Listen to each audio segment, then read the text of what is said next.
Para ahora escuchar la opinión experta de nuestro queridísimo pues compañero académico, el doctor Eduardo Sabugal, quien nos va a hablar de la muerte de la avaricia y también nos va a hablar del interoceánico. ¿Qué tal? Yo soy Eduardo Sabugal y esta es La Luneta, videocolumna para Sin Censura.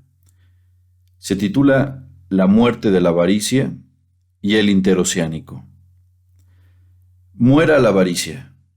Fue una de las partes más llamativas del último grito de independencia durante la quinta y penúltima ceremonia de conmemoración de la independencia que le tocará vivir como representante del Ejecutivo a Andrés Manuel López Obrador.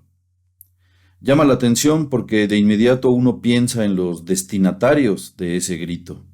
¿En quién o quiénes estaba pensando Andrés Manuel López Obrador cuando arremetió desde el balcón y desde su emotiva arenga contra la corrupción, la avaricia, el racismo y la discriminación?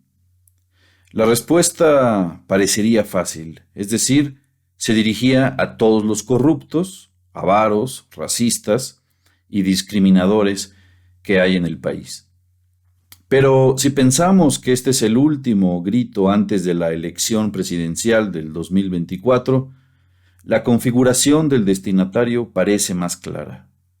Se dirigía a los y las que pretenden seguir gobernando al país, a los y las que aspiran a un puesto de elección popular.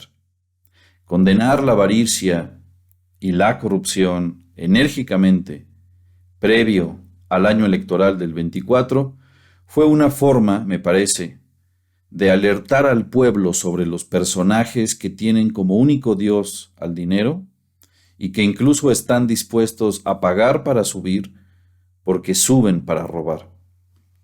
En uno de los 23 puntos de los famosos sentimientos de la nación del generalísimo insurgente José María Morelos y Pavón, quedaba proscrita para siempre en nuestro país la esclavitud y la distinción de castas, quedando todos iguales ante Dios y la ley, pudiendo solo hacer la distinción entre uno u otro de los habitantes de América a partir del vicio y o la virtud que cada cual practicara.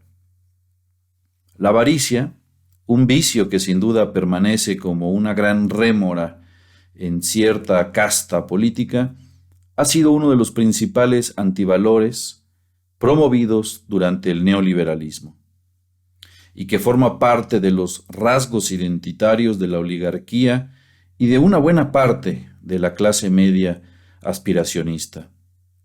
El contenido negativo de los mueras enfrentados a los vivas es fundamental para entender el carácter dialéctico no sólo del discurso, sino de la historia misma.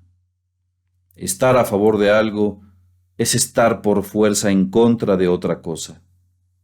No se puede ser neutral, no se puede estar bien con Dios y con el diablo al mismo tiempo, no se puede, si se es consistente desde el punto de vista ideológico, ser centrista, ser el agua tibia, ser neutral. No se puede ser vicioso y virtuoso al mismo tiempo. Debe haber una forma de distinguir a aquellos que abonan y enriquecen generosamente a la nación de los que la expolian. La avaricia, ese afán desmedido de poseer y adquirir riquezas para atesorarlas, es lo contrario a la generosidad y el desinterés. Una forma de actualizar la revolución de las conciencias precisaría la necesidad de cultivar virtudes y combatir vicios. De ahí que el muera la avaricia solo pueda ser completamente entendido si se escucha igual de fuerte el viva el amor, pues es el par de opuestos el que clarifica el locus, la postura y la ideología desde la cual se habla. Tesis, antítesis y síntesis.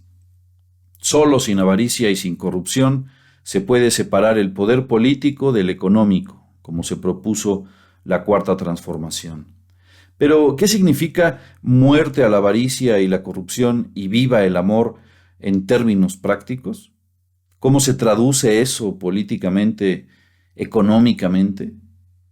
En todos los proyectos impulsados por el Estado para el desarrollo regional, por ejemplo. En eso se traduce. Por eso, en el caso del gobierno que encabeza Andrés Manuel López Obrador, lo dicho en sintonía con lo hecho, permite hablar de una auténtica celebración de nuestra independencia.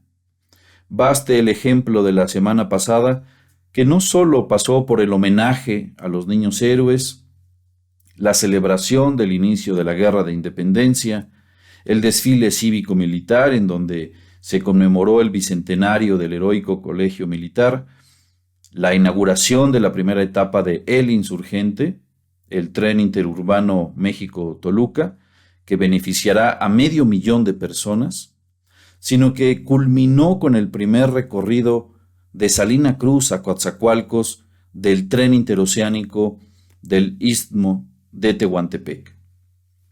Una vía férrea que conecta ambos océanos y que estaba abandonada desde hace 25 años.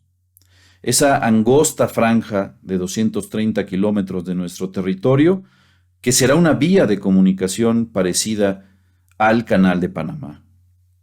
Es algo que quizás solo a la distancia, en un futuro, cobre su justa dimensión, pues conectar dos océanos es algo realmente transformador por donde se le quiera ver. Algo histórico no solo para el país, sino para el continente entero.